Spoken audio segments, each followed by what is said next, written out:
Assalamualaikum Ibu Petra. Waalaikumsalam warahmatullahi wabarakatuh. Gimana kabarnya Ibu? Alhamdulillah sehat. Oke, jadi sesuai dengan pembicaraan kita sebelumnya bahwa pada hari ini Kamis tanggal 2 Februari 2024 Ibu mengajar di kelas dan saya akan mengobservasi Ibu. Iya. Nah, rencananya Ibu di kelas mana yang Ibu mau mengajar? Untuk pagi ini saya mengajar di kelas 10B.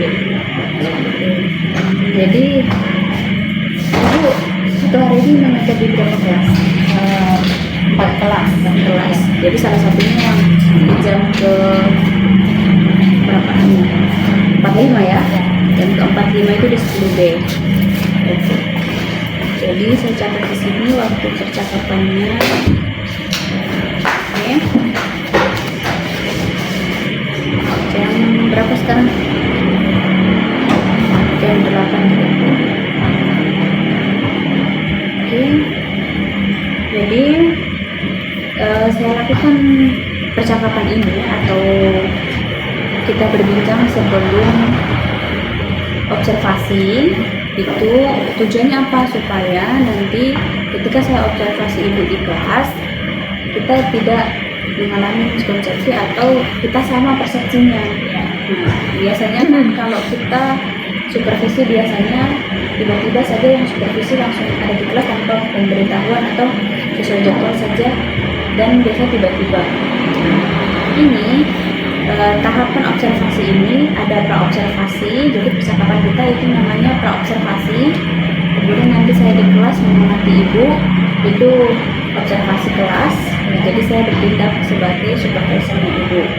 Kemudian nanti setelah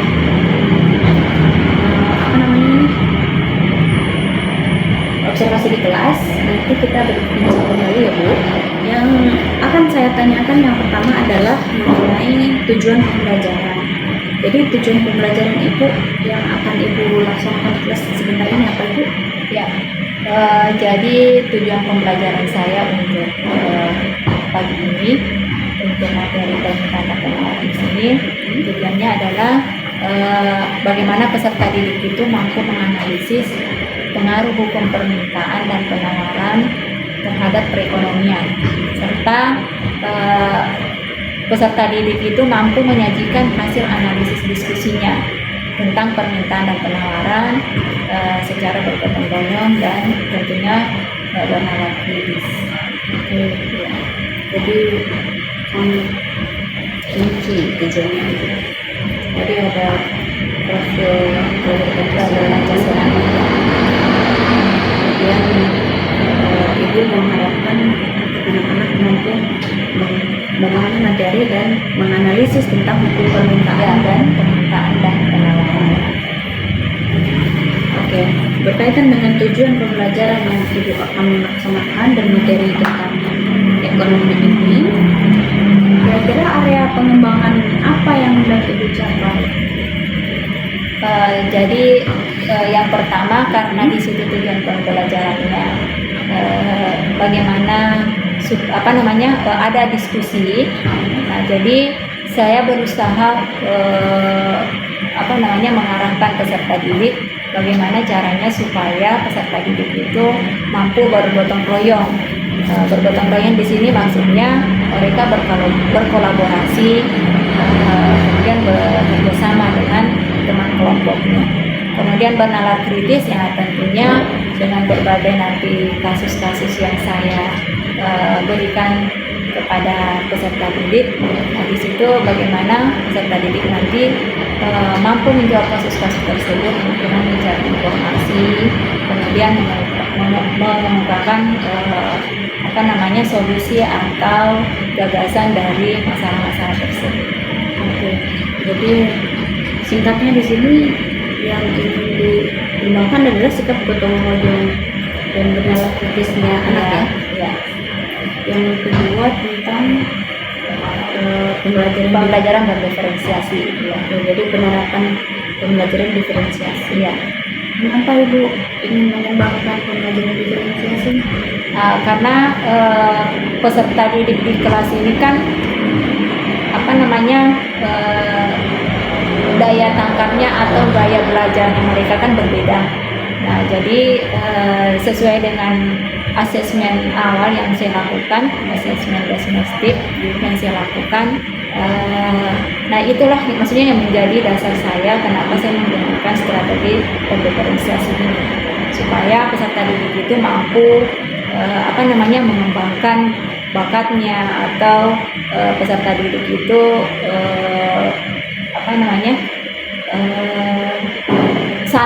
bukan santai, peserta didik itu enak dalam belajar karena mereka menggunakan sesuai dengan bakat dan sesuai dengan gaya belajarnya masing-masing. Jadi Ibu sebelum merencanakan ini atau mengajar ini berarti sudah melakukan asesmen diagnostik ya, sehingga diperoleh bahwa gaya belajar anak itu berbeda-beda, kemudian minatnya juga berbeda-beda. Jadi pembelajaran diferensiasi dan berkaitan dengan area pengembangan yang telah dicapai tersebut, kira-kira strategi apa yang Ibu akan persiapkan atau yang sudah dipersiapkan ini untuk mengajar nanti? Jadi strategi yang saya sudah persiapkan yang awalnya tadi, selain saya melakukan asesmen awal itu, kemudian saya mempersiapkan modul ajar. Tentunya ada modul ajar supaya di mana nanti modul itu bisa menjadi panduan saya dalam mengajar. Kemudian dalam modul itu ada LKPD yang akan dibahas oleh masing-masing kelompok, karena nanti di sini metodenya adalah selain ceramah juga berdiskusi. Jadi saya menyiapkan LKPD, di mana LKPD di situ nanti isinya beberapa kasus yang akan diamati oleh peserta didik dan akan dibahas. Jadi yang dianalisis anak-anak ada di LKPD itu? Ada di LKPD sesuai dengan studi kasusnya. Selain itu media yang saya gunakan karena ini berdiferensiasi dan kemudian diskusi, tentu saya menyiapkan beberapa media, salah satunya adalah proyektor, karena saya di sini menampilkan video dan PPT untuk penyampaian materi. Jadi menyiapkan video pembelajaran tadi dan ditayangkan di LCD tadi. LCD. Menyiapkan video untuk menayangkan video. Menayangkan video.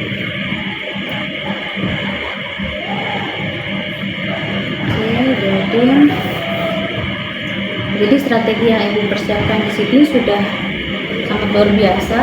Ada lembar observasi untuk siswa, jadi pengetahuan awal sebelum memahami materi diberikan tes ya. Kemudian ada modul ajar juga, jadi modul ajar ini yang berkaitan dengan tujuan pembelajaran tadi yang ajarkan. Kemudian ada LKPD yang berdasarkan studi kasus tadi. Jadi setiap LKPD itu apakah kasusnya berbeda-beda atau bagaimana? Nah, jadi karena kelompoknya di sini ada 6, jadi masing-masing studi kasus yang saya siapkan itu 3. Jadi 2 kelompok studi kasusnya sama. Nah, karena studi kasus cuma 2 dan kelompok diskusi ada 6. Selain itu saya juga siapkan lembar observasi. Karena ini diskusi, jadi tentunya ada lembar observasi untuk lembar penilaian yang pertama ya, penilaian selama diskusi, kemudian penilaian pada saat presentasi, kemudian ada penilaian untuk diri sendiri, kemudian ada juga penilaian sesama teman, Penilaian teman sejawat. ya teman sejawat. Dan terakhir adalah refleksi baik terhadap siswanya maupun terhadap guru. Kalau evaluasi siswa setelah pembelajaran ada? Iya, ada. Oke, itu saja yang akan saya itu saja yang saya tanyakan untuk observasi ini, praobservasi. Jadi nanti semoga pembelajaran di kelas tidak terganggu dengan adanya saya di kelas sebagai observer atau sebagai supervisor. Jadi kalau saja saya tidak ada di kelas, meskipun saya di kelas juga menemani ibu, nanti disampaikan saja bahwa saya di kelas itu apa yang dilakukan sehingga anak-anak tidak merasa terganggu. Iya. Gitu. Oke, itu saja ibu. Semoga nanti pembelajarannya lancar dan tidak ada. Oke, selamat mengajar ibu. Semoga selamat mengajar ibu. Semoga semuanya lancar. Semoga nanti kita bertemu kembali setelah pembelajaran. Iya. Sampai bertemu di kelas. Oke. Terima kasih. Terima kasih. Baik, sama-sama.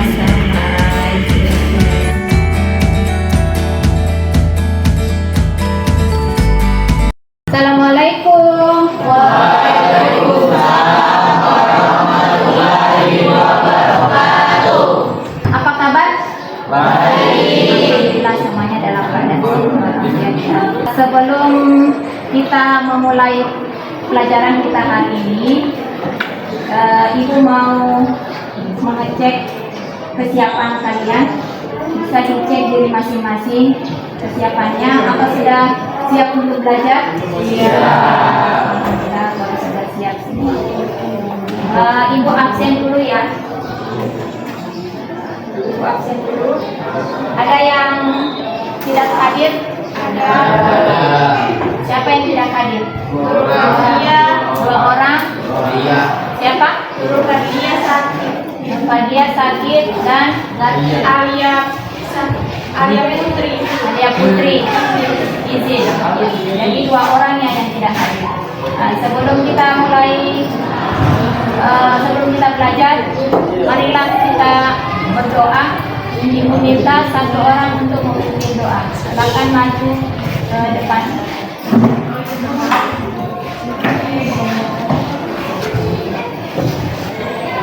Teman, sebelum kita belajar, mari kita berdoa menurut agama dan keyakinan kita masing-masing. Berdoa dimulai.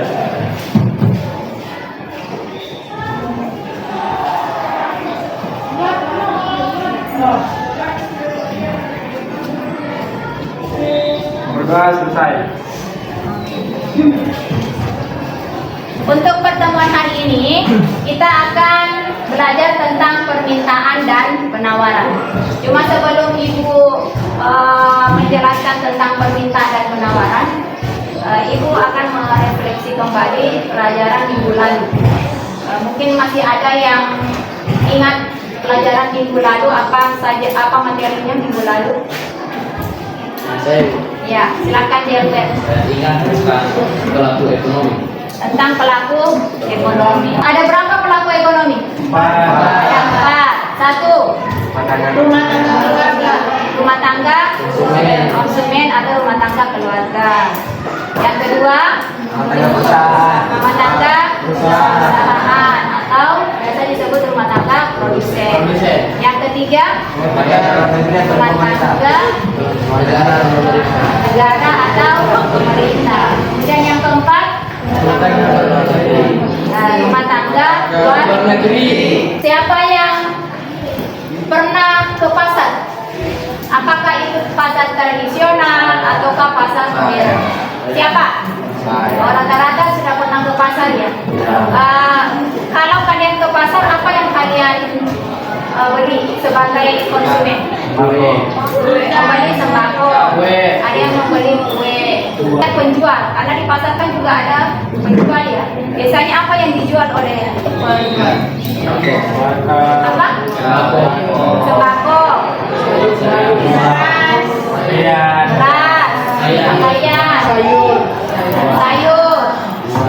Biasanya kan kalau harga itu kan biasanya naik, kadang juga harganya turun. Nah, pada saat harga naik, kalian sebagai konsumen apa yang kalian lakukan? Penawaran, lakukan penawaran. Kenapa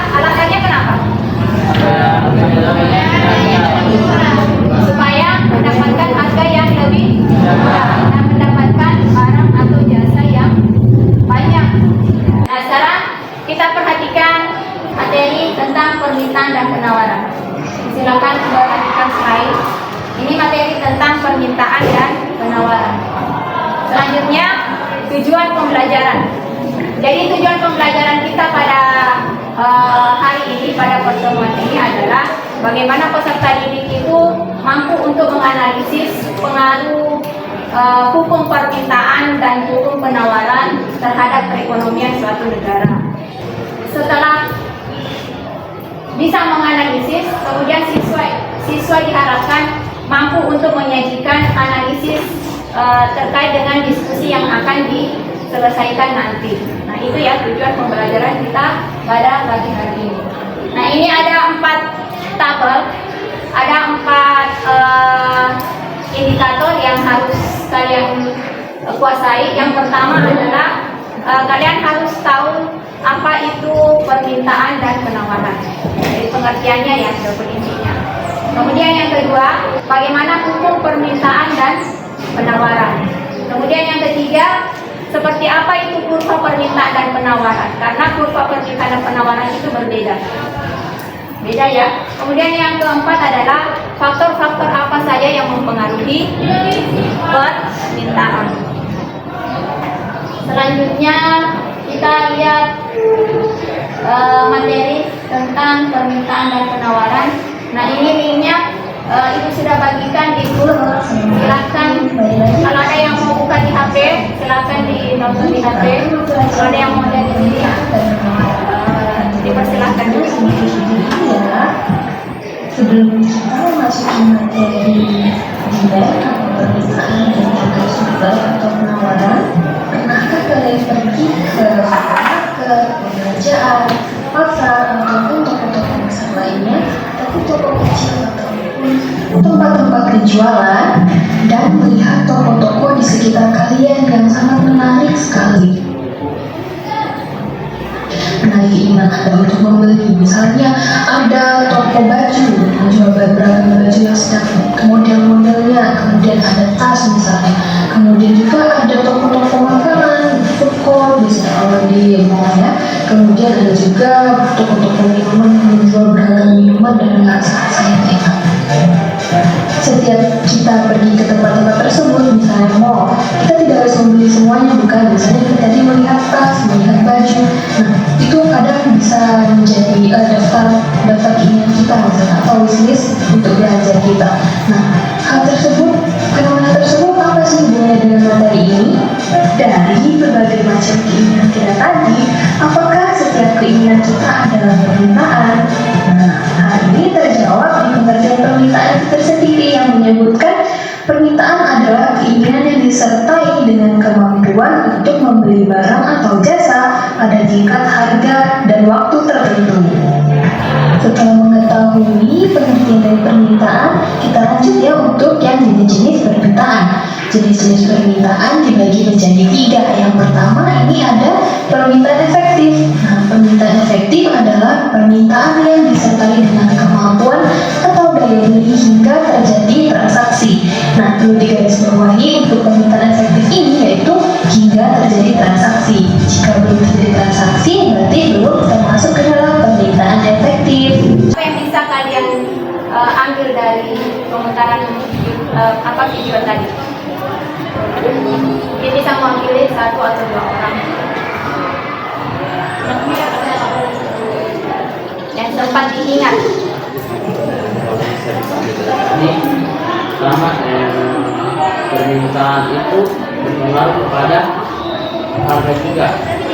Ternyata berpengaruh pada harga karena sudah disebutkan tadi permintaan dan permintaan. Jika harga barang itu naik, maka permintaan itu turun. Dan jika permintaan itu naik, maka harganya juga turun. Itu saling berkaitan sama pengaruh. Dan juga permintaan itu ternyata mempunyai diri positif juga. Misalnya yang pertama tadi ada permintaan efektif, yaitu dia sudah punya keinginan, dia sudah punya daya beli dan dia sudah melakukan transaksi. Dan yang kedua ada permintaan potensial, dia sudah memiliki kemauan, dia sudah memiliki daya beli dan juga tetapi dia belum melakukan transaksi, misalnya saat kita pre-order barang. Dan ketiga itu permintaan absolut, yaitu permintaan yang hanya mempunyai keinginan tapi tidak punya daya beli. Kita akan melakukan diskusi. Ini tentang diskusi kelompok. Ibu akan bagi menjadi 4 kelompok. Jadi masing-masing kelompok sekitar 5 dan 6 orang ya. Silakan dipilih kelompoknya dan ditentukan siapa ketua kelompoknya. Silakan buat kelompok. Ibu kasih waktu 1 menit untuk membuat kelompok. Ada yang beranggotakan 5 orang dan ada yang beranggotakan 6 orang. Jadi ada 4 kelompok ya. Nah, jadi masing-masing kelompok ibu akan bagikan LKPD yang akan kalian diskusikan ya. Jadi ini ada kasus yang harus kalian diskusikan dan harus kalian cari apa permasalahannya, dan di LKPD di sini ada pertanyaan nanti yang harus kalian diskusikan ya. Untuk studi kasus 1 ini untuk studi kasus 2.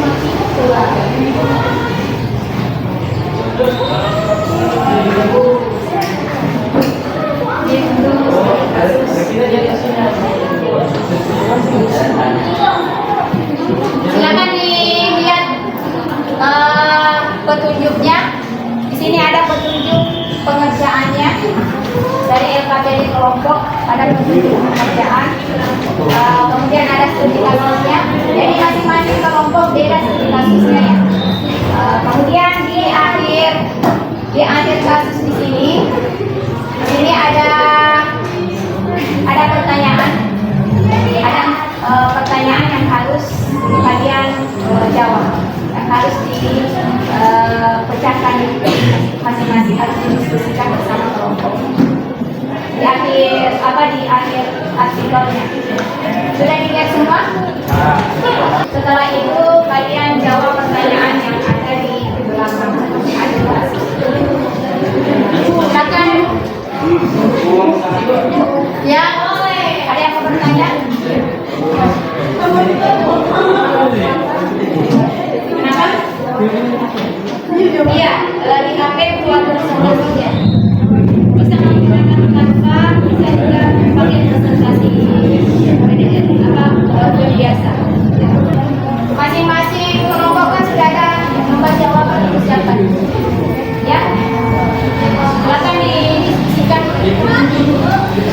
Yang di sini siapa ketua kelompok? LPS. Ibu kasih waktu 10 menit ya. 10 menit untuk mendiskusikan kasus yang ada.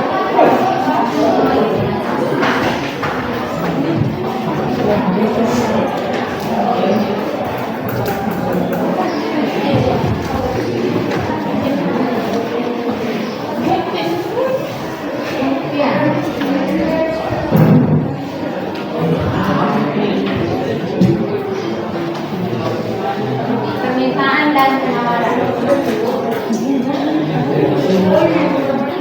Sini kelompok supply, ada kelompoknya.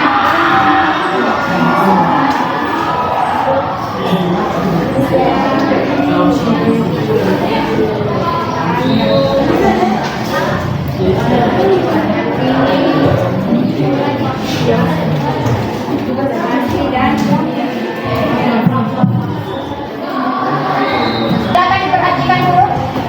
Masing-masing kelompok silakan perhatikan dari apa yang kalian diskusikan tadi. Masing-masing kelompok mempunyai studi kasus yang berbeda.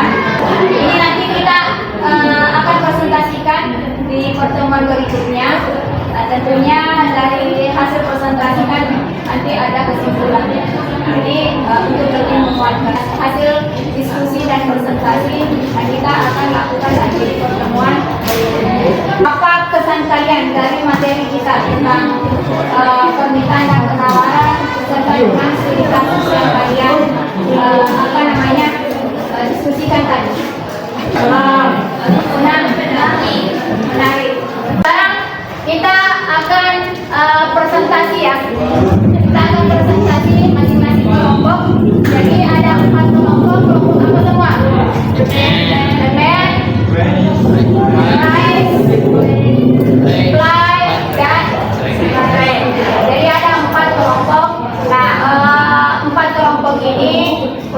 presentasinya Ibu memberikan waktu masing-masing kelompok 10 menit ya, 10 menit. Kemudian setelah presentasi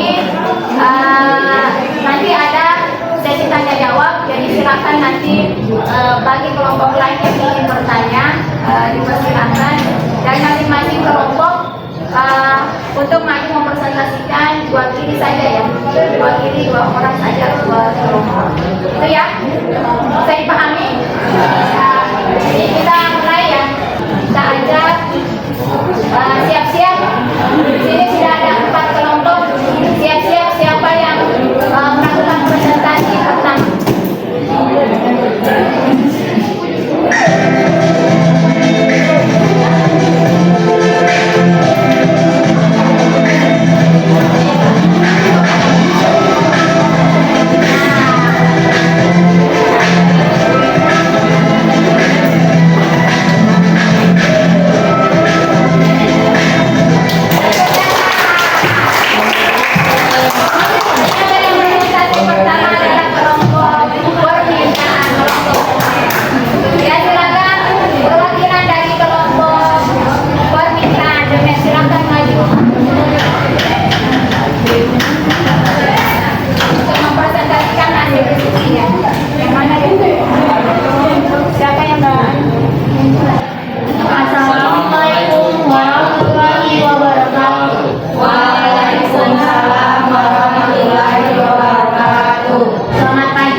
Oke, untuk materinya akan saya serahkan kepada teman saya.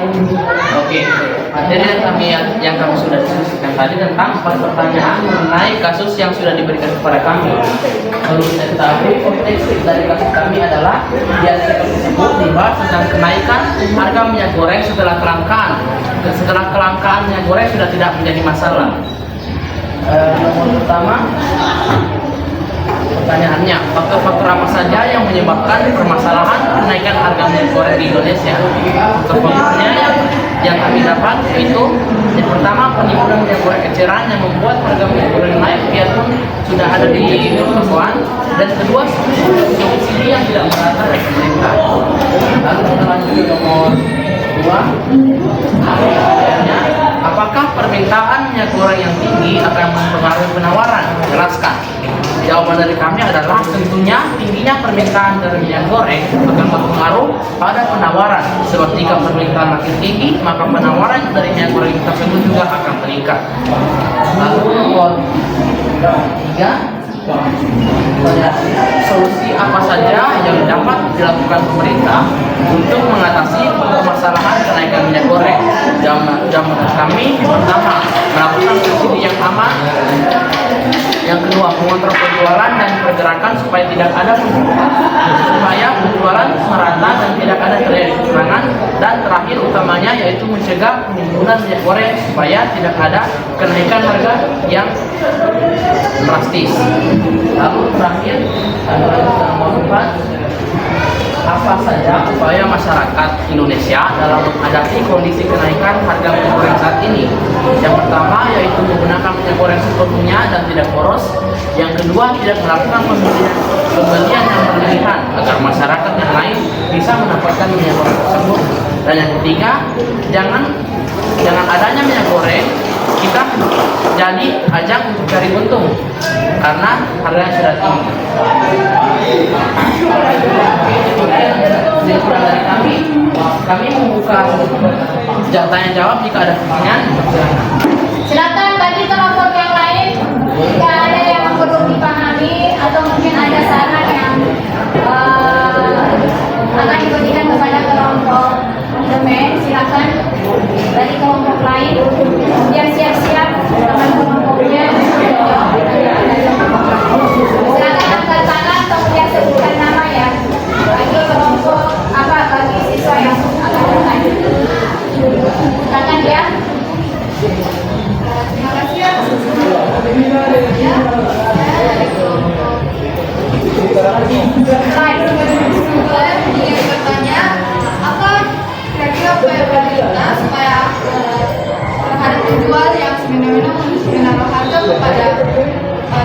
pembeli dengan sengaja menaruh harga yang tinggi kepada konsumen. Oke, pertanyaan Langsung dijawab. dijawab.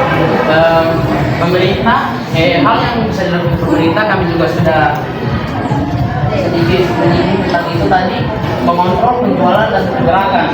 Nah, di artikel tersebut ini kami hanya simpulkan saja karena tersebut akan ada konsekuensi bagi penjual yang hanya memainkan harga atau menaikkan harga di atas dari kebijakan pemerintah. Nah, maka itu menurut kami itu jawaban yang kami bisa berikan dari pertanyaan kelompok lain. Saya Mas Bapak Sumika, ketua dari kelompok Price. Saya bertanya, apa upaya warga atau pemerintah untuk memberantas para penimbun minyak goreng dan menjualnya lebih tinggi dari harga biasa? Apa upaya? Terima kasih atas pertanyaannya. Yang pertama yang saya mau tahu tentang kenaikan permainan harga itu yang saya sudah jawab tadi. Nah, yang menjadi permasalahannya itu adalah tentang penimbunan minyak goreng ini. Nah, kami juga sudah menyinggung tadi tentang mencegah penimbunan minyak goreng dan juga mengontrol penjualan pergerakan. Itu bisa dilakukan pemerintah. Mungkin penyebaran dari subsidi itu bisa merata dan atau supaya tidak ada misalnya kayak maksudnya satu toko ini berlebih punya barang, satu toko kurang dan membuat ini daerah satu mahal dan satu murah. Itu membuktikan bahwa subsidi yang dilakukan pemerintah itu belum efektif. Maka kita mengharapkan supaya subsidi yang dilakukan pemerintah itu aman dan juga efektif serta mengontrol penjualan dan pergerakan dari minyak goreng tersebut. Itu yang kita harapkan dan pemerintah bisa lakukan supaya kenaikan harga minyak goreng tidak terjadi. Masih ada lagi? Oke, mungkin sekian dari kami. Mohon maaf jika ada salah kata. Wassalamualaikum warahmatullahi wabarakatuh. Waalaikumsalam warahmatullahi wabarakatuh. Berikan aplaus. Tiga kelompok. Siap-siap.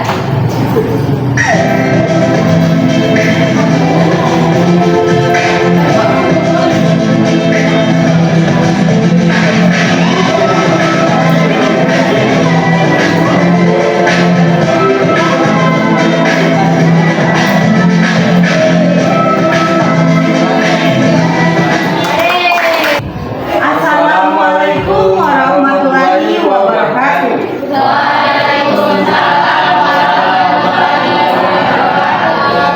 Kami dari kelompok Friends tidak akan banyak basa-basi. Berdirinya kami di sini bukan karena tidak ada kursi, tapi kami mau presentasi. Kami beranggota 6 orang, yaitu Alizul Fakor, saya sendiri Rizkyatur Rahma, ada Adifa Putri, ada Fauzan Sunanda, Sofian Abu Bakar, sama Rizky Aditya. Yang pertama adalah soal faktor-faktor apa saja yang menyebabkan terjadinya sholat. Jelaskan pengaruh terhadap kenaikan harga pasar produk. Yang kedua ada soal itu apa pengaruh kenaikan permintaan solar terhadap jumlah penawaran solar bagi produsen. Jawabannya adalah mempengaruhi naiknya harga sejumlah kebutuhan pokok, kondisi menyebabkan terjadi inflasi dan mempengaruhi pertumbuhan ekonomi. Soal nomor 4, bagaimana upaya masyarakat dalam menghadapi kondisi ketika harga bahan pokok naik? Jawabannya adalah upaya masyarakat adalah bisa menyimpan barang yang bisa bertahan lama sebelum harganya naik, dan juga masyarakat juga bisa membeli suatu barang dari setengah ukuran yang biasanya ia beli. Kami membuka sesi tanya jawab.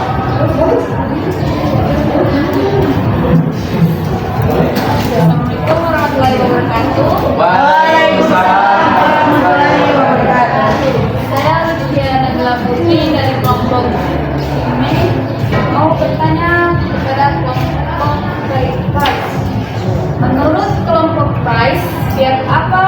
paling diuntungkan dalam bisnis tersebut? Dan saya juga pada kelompok ini,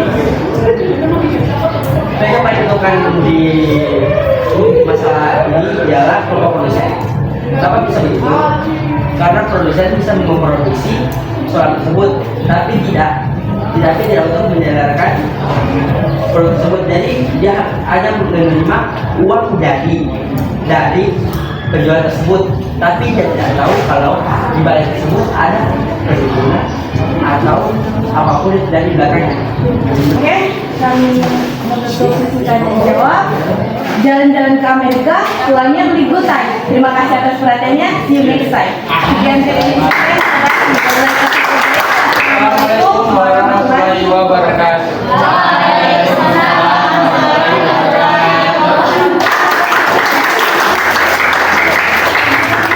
Luar biasa apa namanya BPN. Nah jadi ini ya empat kelompok sudah selesai mempresentasikan hasil diskusinya dengan masing-masing mendapatkan pertanyaan dari masing-masing kelompok. Nah untuk lebih menguatkan lagi materi kita tentang permintaan dan penawaran pada siang hari ini, Ibu meminta siapa yang bisa memberikan kesimpulan materi kita. Silakan Sri Rahayu.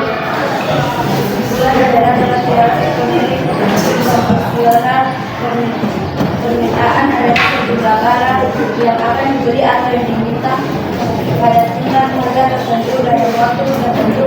Sedangkan pengertian penawaran adalah sejumlah barang yang dijual atau ditawarkan pada suatu harga dan waktu tertentu. Permintaan dan penawaran merupakan perilaku konsumen dalam kegiatan ekonomi. Oleh karena itu, Islam mengajarkan kepada manusia dalam mengambil ekonomi agar sesuai dengan permintaan Al-Quran dan hadis. Permintaan kaitannya dengan perilaku konsumen. Ya, jadi kesimpulannya menyimpulkan tentang pengertian dari permintaan dan penawaran. Itu ya kesimpulan yang diwakili oleh teman kita Sri Rahayu. Kemudian untuk lebih memperdalam lagi pengetahuan kalian tentang permintaan dan penawaran, kemarin Ibu sudah bagikan link di Quizzes. Nah itu silakan kalian kerjakan. Bisa dikumpul hari ini, bisa juga besok. Ya. Jadi silakan dikerjakan, kemudian diseleksi untuk proses diskusi kita pada hari ini. Jadi Ibu tunggu ya, Ibu tunggu jawaban kalian untuk menjawab pertanyaan yang Ibu kirimkan di Quizzes. Ada kan? Ibu kirim di Ibu? Ada ya? Ya, silakan dijawab pertanyaannya itu. Jadi terima kasih Ibu ucapkan pada kalian atas perhatiannya untuk hari ini, dan untuk pertemuan berikutnya insya Allah kita akan lanjut lagi dengan materi tentang yang harus dibahas tentang keseimbangan. Jadi ada keseimbangan. Jadi masih ada satu materi lagi berkaitan dengan permintaan dan penawaran, dan ada keseimbangan. Tapi itu untuk pertemuan berikutnya. Mari Ibu mengucapkan terima kasih atas perhatian anak-anakku sekalian. Bagaimana tanggapan kalian untuk pertemuan ini? Menyenangkan?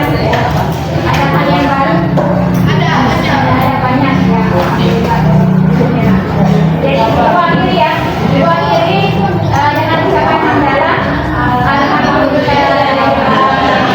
Assalamualaikum warahmatullahi wabarakatuh. Waalaikumsalam warahmatullahi wabarakatuh. Jangan lupa tugasnya.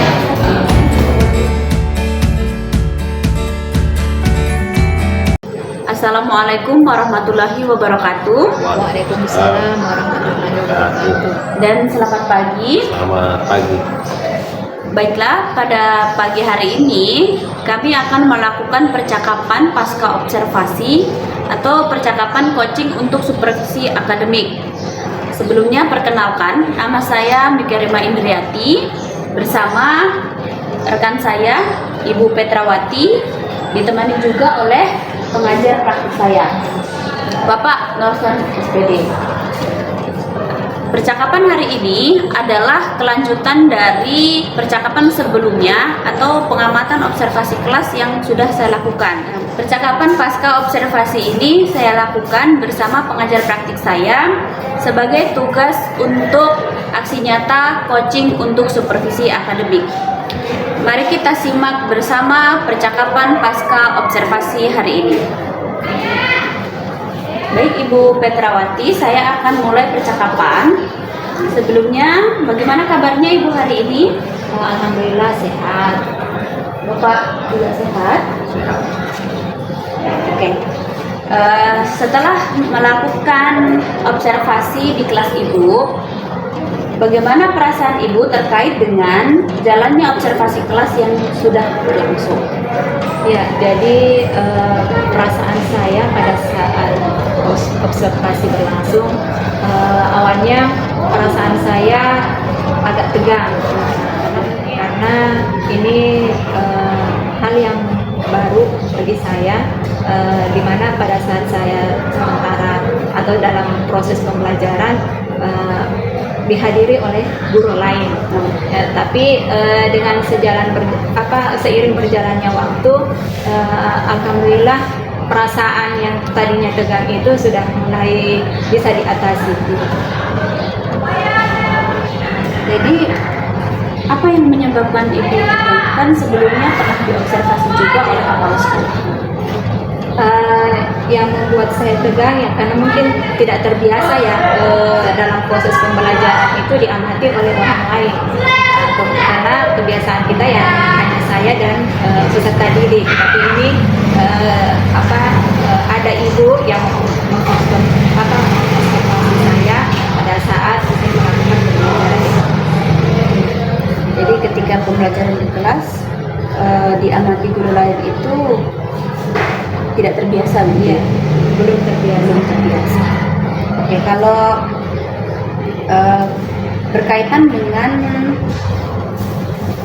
area pengembangan, boleh Ibu sampaikan kembali area pengembangan apa yang ingin dicapai pada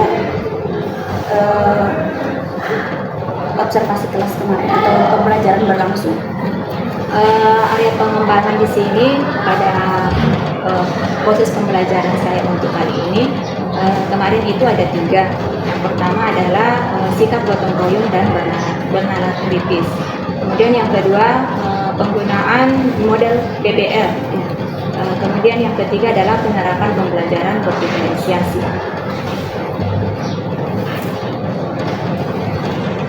Oke. Jadi area pengembangan yang ingin Ibu capai itu ada 3. Jadi sikap gotong royong peserta didik dan bernalar kritisnya. Kemudian pembelajaran PBL-nya. Jadi Ibu sering menggunakan model PBL sebelumnya? Sebelumnya saya belum pernah menggunakan. Baru kali ini saya menggunakan model PBL. Kalau pembelajaran diferensiasi, ini juga hal yang baru bagi saya. Mungkin sudah lama strategi pembelajaran ini, cuma saya baru menerapkan. Berkaitan dengan 3 hal area pengembangan yang Ibu capai untuk peserta didik pada saat pembelajaran, yang Ibu rasakan atau yang Ibu sudah lakukan, apa yang sudah berhasil atau yang tidak berhasil ketika pembelajaran menurut Ibu? Jadi selama proses pembelajaran kemarin dengan 3 area pengembangan yang sudah saya capai, alhamdulillah proses pembelajaran kemarin itu sudah berjalan dengan baik. Cuma ya mungkin ini masalah secara umum ya, karena kemarin saya menggunakan metode diskusi, ceramah dan diskusi, jadi masih ada beberapa siswa yang terlihat tidak aktif dan selama proses pembelajaran berlangsung, terutama pada saat proses diskusi. proses diskusi yang langsung, ada beberapa anak yang belum aktif gitu ya. Oke. Jadi untuk anak-anak yang belum terlibat aktif ketika diskusi, apa tindak lanjut Ibu untuk anak-anak tersebut? Tindak lanjut saya bagi peserta didik yang belum belum aktif. Nah, saya merangsang mereka, misalnya saya berusaha untuk memberikan pertanyaan atau memberikan masalah, tapi itu sesuai dengan tingkat kemampuan berpikir peserta didik tersebut. Itu Ibu lakukan saat pembelajaran Untuk merangsang supaya peserta didik itu bisa menggunakan pikirannya untuk menyelesaikan sebuah kasus atau sebuah masalah yang saya berikan. Jadi berkaitan dengan pembelajaran diferensiasi, bagaimana apakah anak-anak yang tadi kurang aktif atau pemahaman anak menggunakan pembelajaran diferensiasi apa yang Ibu lakukan ketika itu? Karena kemarin metodenya diskusi dan saya heterogen, jadi hanya produk dan konten saja ya. Jadi untuk konten Ibu memberikan variasi konten ya. Jadi ketika pembelajaran ada hambatan atau kendala ketika di dalam kelas? Hambatannya itu tadi bagi peserta didik yang belum aktif, maksudnya yang hanya karena ini metodenya adalah secara diskusi, jadi kelihatannya itu masih ada beberapa siswa atau peserta didik yang tidak ikut terlibat selama proses diskusi berlangsung.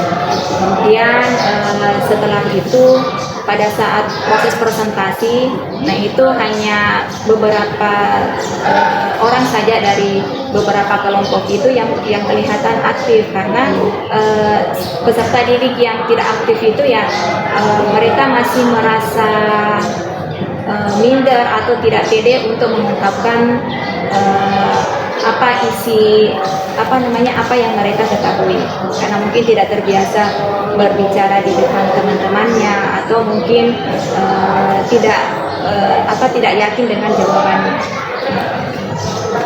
Jadi ada beberapa anak yang tidak percaya diri ketika. Oke.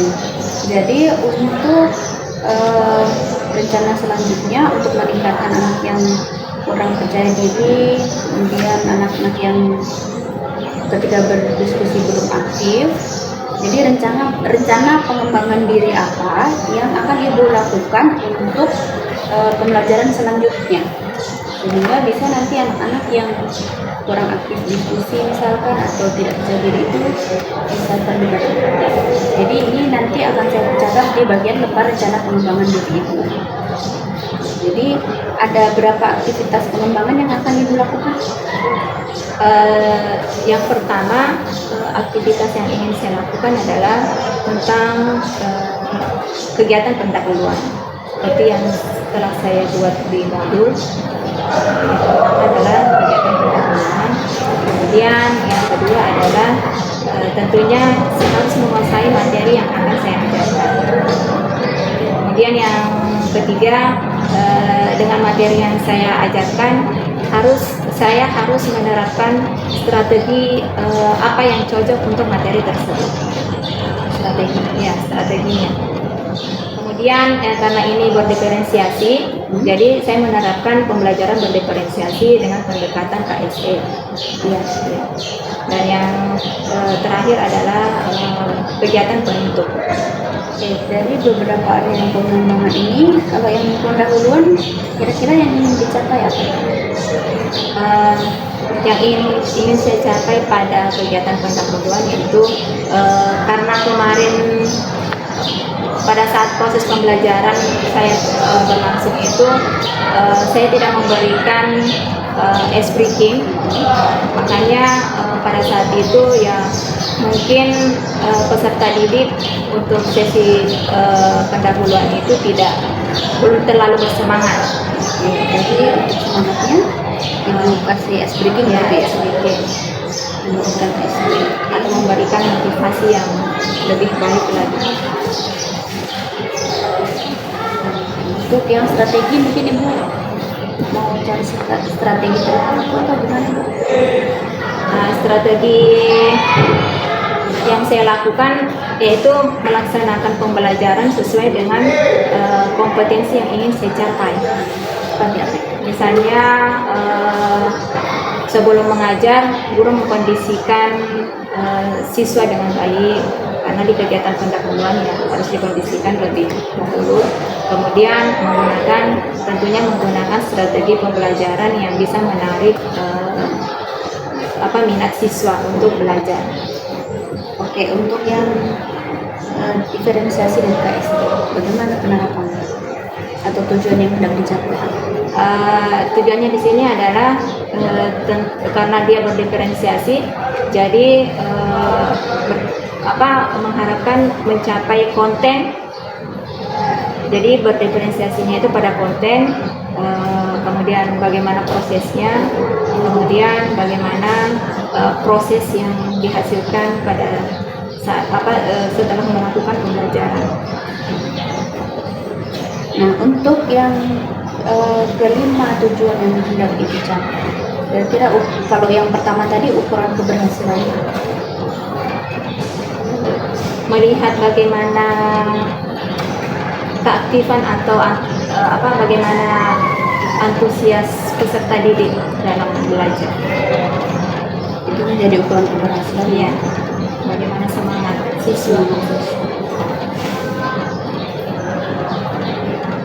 Apa yang menjadi pendukungnya kira-kira?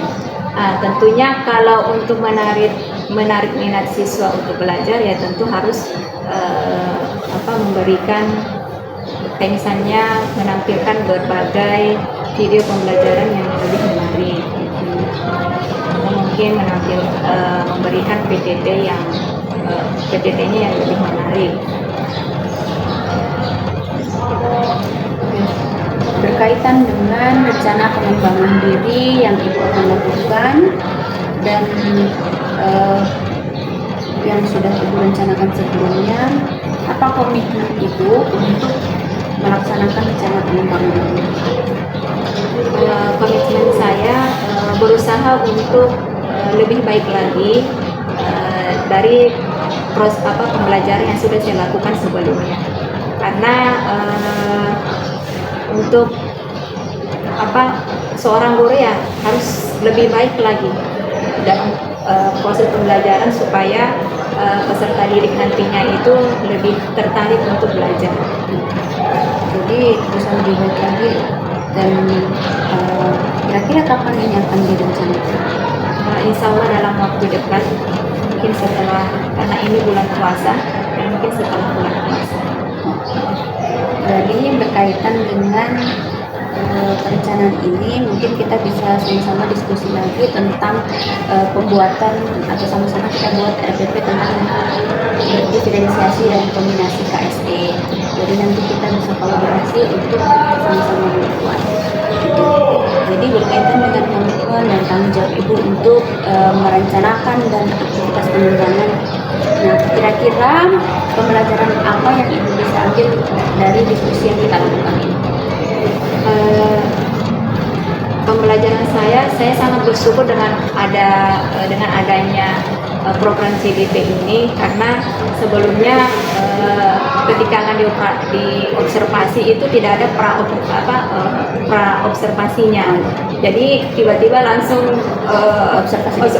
observasi di kelas. Jadi seorang guru itu tidak ada persiapan. Dengan adanya seperti ini kan guru akan menyiapkan dirinya untuk lebih baik lagi dalam proses pembelajaran, dan ini merupakan hal yang baru bagi saya. Jadi kalau sebelumnya diobservasi langsung di kelas dia ya Bu, tanpa dilakukan percakapan pra observasi. Ya. Oke. Jadi Semoga Ibu nanti bisa mengembangkan diri Ibu sesuai dengan perencanaan Ibu, dan saya juga merasa bersyukur Ibu bisa membantu saya ketika coaching ini berlangsung dengan baik dan supervisinya. Jadi memang kegiatan ini ada 3 Ibu. Untuk supervisi akademik itu ada praobservasi, kita lakukan percakapan di awal, itu merupakan percakapan praobservasi. Jadi dilakukan apa-apa yang Ibu akan lakukan di kelas dan bagaimana tindakannya. Saya lakukan observasi di kelas sesuai jadwal yang Ibu berikan pada waktu itu. Nah, sekarang hari ini adalah percakapan pasca observasi untuk mengetahui dan bagaimana apa yang telah Ibu lakukan di kelas. Nah, tujuannya apa? Itu untuk mengetahui sejauh mana pembelajaran yang telah direncanakan itu berlangsung. Dan saya di sini tidak berniat untuk menggurui, atau saya merasa lebih tahu meskipun di sini saya posisinya adalah CGP. Jadi saya sangat senang ketika Ibu merasa bersyukur ada percakapan pra-observasi sebelum observasi dilakukan. Oke, itu saja Ibu percakapan pasca observasi hari ini. Semoga nanti ada kegiatan berikutnya untuk yang kita lakukan. Nah, saya tunggu perkembangannya setelah Ibu melakukan untuk perencanaan yang Ibu lakukan tersebut. Percakapan kita selanjutnya bisa dilakukan di mana saja, tidak harus nanti mesti Ibu mau apa yang mau ditanya atau apa, tetapi bisa diskusi bebas ya, terutama masalah untuk perkembangan peserta didik. Terima kasih Ibu, semoga perencanaannya berlangsung dengan baik ya. Cukup sekian untuk percakapan pasca observasi hari ini. Saya ucapkan terima kasih kepada Ibu Petrawati, rekan saya, dan Bapak Nurson SPD selaku pengajar praktik saya. Wassalamualaikum warahmatullahi wabarakatuh. Waalaikumsalam warahmatullahi.